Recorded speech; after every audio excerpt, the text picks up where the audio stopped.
বাংলাদেশের বিপক্ষে সিরিজ খেলতে ঢাকায় নিউজিল্যান্ড। স্বাগতিক স্পিনারদের সামলানো চ্যালেঞ্জিং হবে, সতর্ক লাথাম। মিরপুরে প্রস্তুতি ম্যাচে জ্বলে উঠলেন সৌম্য তাসকিন। অবশেষে আশার আলো দেখছে ডিপিএল। 18 ও 19 এপ্রিল 12 ক্লাবের দলবদল। চূড়ান্ত সিসিডিএম এর। অংশ নেবে না লেজেন্ডস অফ রূপগঞ্জ। বগুড়া শহীদ চান্দু স্টেডিয়ামকে আন্তর্জাতিক মানে রূপান্তরের উদ্যোগ। দ্রুত শেষ হবে সংস্কার। বিভিন্ন জেলায় স্পোর্টস ভিলেজের আশ্বাস ক্রীড়া প্রতিমন্ত্রীর। আমরা পর্যায়ক্রমে এই শহীদ চান্দু স্টেডিয়ামকে একটি আন্তর্জাতিক ক্রিকেট স্টেডিয়ামের রূপ দেওয়ার জন্য যা যা করণীয় আছে সে পদক্ষেপ আমরা নিব। জাতীয় দলের ব্যস্ততা সহ নানা ইস্যুতে এই মৌসুমেও অনিশ্চিত স্বাধীনতা কাপ ফুটবল। লিগ কমিটির সভায় সিদ্ধান্ত, 19 মে কিংস এরিনায় ফেডারেশন কাপের ফাইনাল। এবং কোচ আলফাজ আহমেদকে সরিয়ে দেওয়ার প্রক্রিয়া সঠিক ছিল না, মন্তব্য ফুটবলারদের। বললেন, বাজে পারফরমেন্সের পেছনে কোচ নয়, দায়ী ম্যানেজমেন্ট। সমস্যার সমাধানের প্রতি নিউজিল্যান্ড সিরিজের আগে শেষ মুহূর্তের প্রস্তুতি নিচ্ছে বাংলাদেশ। এদিন নিজেদের মধ্যে ভাগ হয়ে ম্যাচ সিনারিও অনুশীলনে নিজেদের ঝালিয়ে নেন ক্রিকেটাররা। নিউজিল্যান্ড সিরিজ সামনে রেখে লম্বা সময় ধরে প্রস্তুতি নিচ্ছে ক্রিকেটাররা। এদিন এ ও বি দল নামে ম্যাচ খেলেছেন ক্রিকেটাররা। ব্যাট হাতে ম্যাচে সবচেয়ে বেশি আলো ছড়ান ওপেনার সাইফ হাসান। 133 বলে 4-6-4 ও 8 ছক্কা 138 রানের দুর্দান্ত ইনিংস খেলেন তিনি। আর এই ইনিংসের উপর ভর করেই টিম এ 7 উইকেটে তোলে 292 রান। তবে লিটন, তামিম, শান্ত কেউই জাতীয় দলের অন্য ব্যাটাররা রান পাননি। জবাবে ব্যাট করতে নেমে টিম বি থামে মাত্র 164 রানে। সর্বোচ্চ 55 রান আসে সৌম্যের ব্যাট থেকে। আর 31 রান করেন শামীম পাটোয়ারি। এ দলের হয়ে সর্বোচ্চ 4 উইকেট নেন তাসকিন আহমেদ। মঙ্গলবার বিশ্রাম নিয়ে বুধবার থেকে আবারও অনুশীলন করবে ওয়ানডে স্কোয়াড এ থাকা ক্রিকেটাররা। শুক্রবার মিরপুরে সিরিজের প্রথম ওয়ানডেতে নিউজিল্যান্ডের মুখোমুখি হবে মিরাজরা।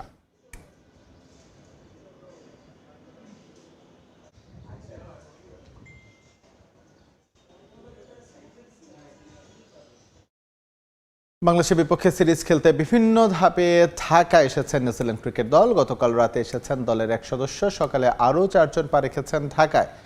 খেলোয়াড়, কোচিং স্টাফ সহ দলের বাকি 22 সদস্য আসেন আজ রাত 11টায়। 2.5 বছর পর বাংলাদেশের মাটিতে সীমিত ওভারের দ্বিপাক্ষিক সিরিজ খেলবে ব্ল্যাক ক্যাপস।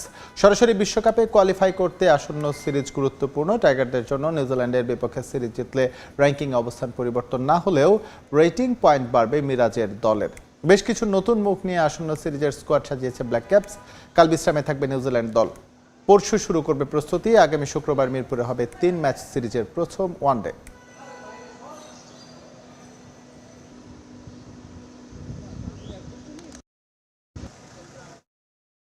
বাংলাদেশের বিপক্ষে ওয়ানডে ও টি20 সিরিজে টাইগার স্পিনারদের সামলানো চ্যালেঞ্জিং হবে। দেশ ছাড়ার আগে গণমাধ্যমে দেয়া সাক্ষাৎকারে জানালেন টম ল্যাথাম। সতীর্থদের সতর্ক করেছেন ভারপ্রাপ্ত অধিনায়ক। বাংলাদেশ সফরে তারকা ক্রিকেটারদের অভাবকে সুযোগ হিসেবে দেখছেন তিনি। দলের সবারই আন্তর্জাতিক ম্যাচ খেলার অভিজ্ঞতা রয়েছে, তাই দ্বিতীয় সারির দল হলেও কিউইদের হালকাভাবে নেওয়ার কোনো সুযোগ নেই বলেও জানান ল্যাথাম।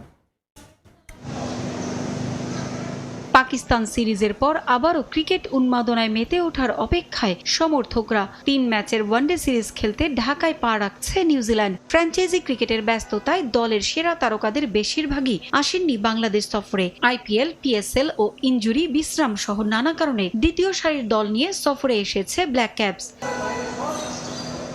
প্রথম সারির দল নিয়ে না এলেও এই দলটাকে ভারসাম্যপূর্ণ বলছেন ভারপ্রাপ্ত অধিনায়ক টম ল্যাথাম। কারণ সবারই আন্তর্জাতিক ক্রিকেটে খেলার অভিজ্ঞতা রয়েছে। সেই সঙ্গে নিউজিল্যান্ডের বর্তমান দলে থাকা 6 ক্রিকেটার গত বছর এ দলের হয়ে বাংলাদেশ সফর করেছে। তাই এখানকার কন্ডিশন নিয়ে বেশ ভালো ধারণা আছে তাদের বলেই মনে করেন টম ল্যাথাম।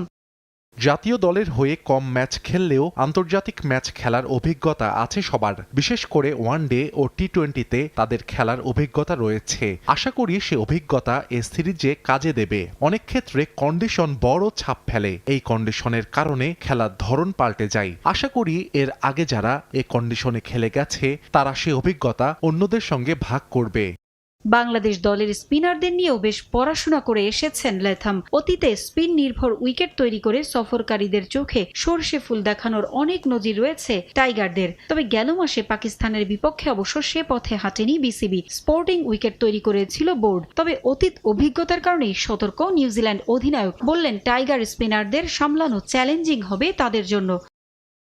বাংলাদেশের মাটিতে যে কোনো আন্তর্জাতিক ম্যাচে স্পিন বড় ভূমিকা পালন করে। অতীত রেকর্ড তেমনই দেখছি আমরা। এবারও বাংলাদেশের স্পিনাররা আমাদের জন্য বড় হুমকি হবে। আমরা যে কোনো পরিস্থিতি সামাল দেওয়ার জন্য প্রস্তুত আছি। খেলার পরিস্থিতি ও উইকেটের সম্ভাব্য ধরন অনুসারে যে কোনো অবস্থার সঙ্গে মানিয়ে নেওয়ার সামর্থ্য আমাদের দলের ক্রিকেটারদের রয়েছে। আগামী 17 ও 20 এপ্রিল মিরপুর শেরেবাংলা জাতীয় স্টেডিয়ামে হবে ওয়ানডে সিরিজের প্রথম 2 ম্যাচ। তৃতীয় ও শেষ ওয়ানডের ভেন্যু চট্টগ্রামের শহীদ বীর শ্রেষ্ঠ flight lieutenant Motiur Rahman stadium. 3 ম্যাচের টি-20 সিরিজের প্রথম 2 ম্যাচ হবে সাগরিকায় 27 ও 29 এপ্রিল। শেষ টি-20 2রা মে ঢাকায়।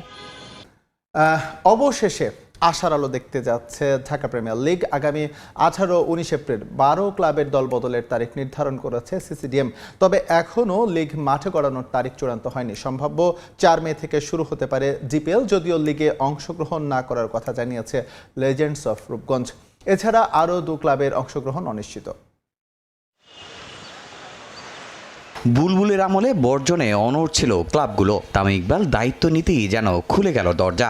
ঢাকা প্রিমিয়ার লিগ শুরু হওয়া এখন কেবল সময়ের অপেক্ষা। তবে এখনও রয়ে গেছে জটিলতা। শোনা যাচ্ছে একাধিক ক্লাবের অংশগ্রহণ অনিশ্চিত।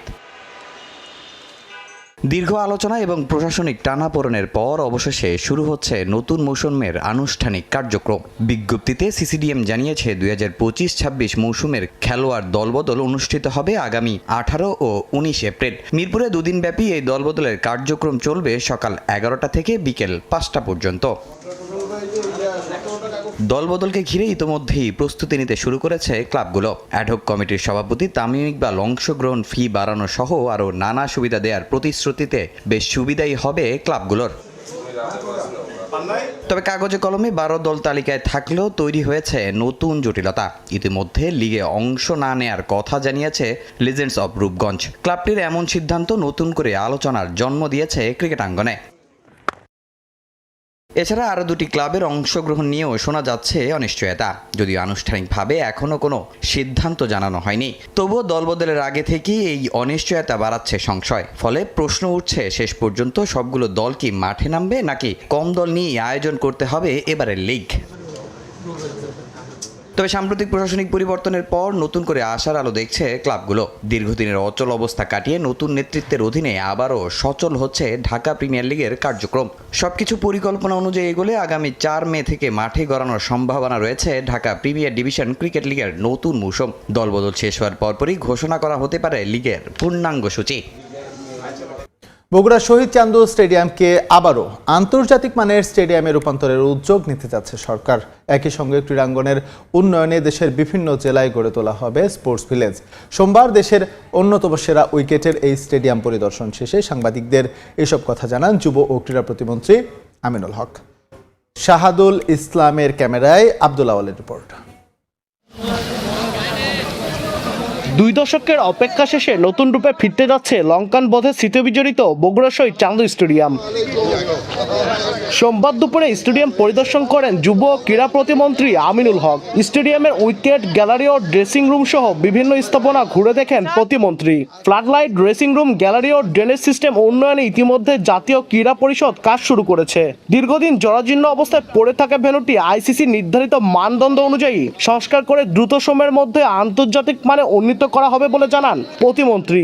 আগামী জুলাই চান্দু স্টেডিয়ামে নারী বিপিএল আয়োজনের পরিকল্পনা আছে বিসিবির। দীর্ঘদিনের অপেক্ষা ছিল যে এখানে বিপিএল অনুষ্ঠিত হবে কিনা। তো আমি আশা করছি যে আমরা জুলাইয়ের পরে আমাদের এই কার্যক্রম শেষে হয়ে গেলে মোটামুটি কার্যক্রম চলমান থাকবে।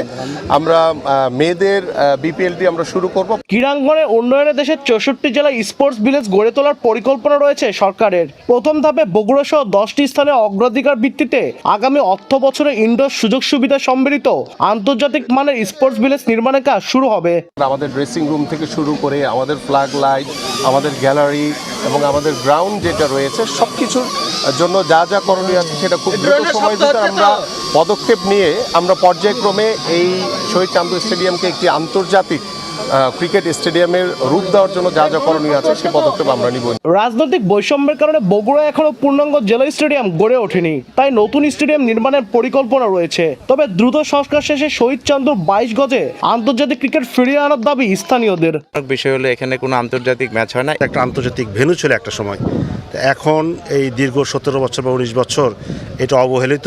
বগুড়া মাঠে খেলবে, আমাদের বগুড়া ছেলেপেলে এমনি ইন্সপায়ার হবে যে না আমাদের মাঠে মানে আন্তর্জাতিক খেলা হয়, এই ক্ষেত্রে আমাদের প্লেয়ার বের হবে। আমাদের বগুড়া থেকে কিন্তু এখন অনেক প্লেয়ার। ডপ টেস্ট পজিটিভ আসা ভারোত্তোলক মাবিয়ার মতো পরিস্থিতিতে যেন অন্য ক্রীড়াবিদকে না পড়তে হয় সে বিষয়ে পদক্ষেপ নেওয়া হবে বলেও জানান প্রতিমন্ত্রী।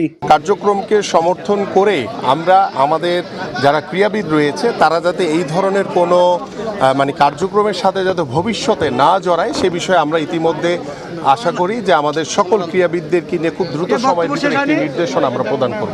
এ সময় BCB CEO Nizamuddin Chowdhury, BCB ad hoc কমিটির সদস্য ও গ্রাউন্ডস কমিটির চেয়ারম্যান রফিকুল ইসলাম বাবু সহ ক্রিকেট বোর্ডের কর্মকর্তারা উপস্থিত ছিলেন।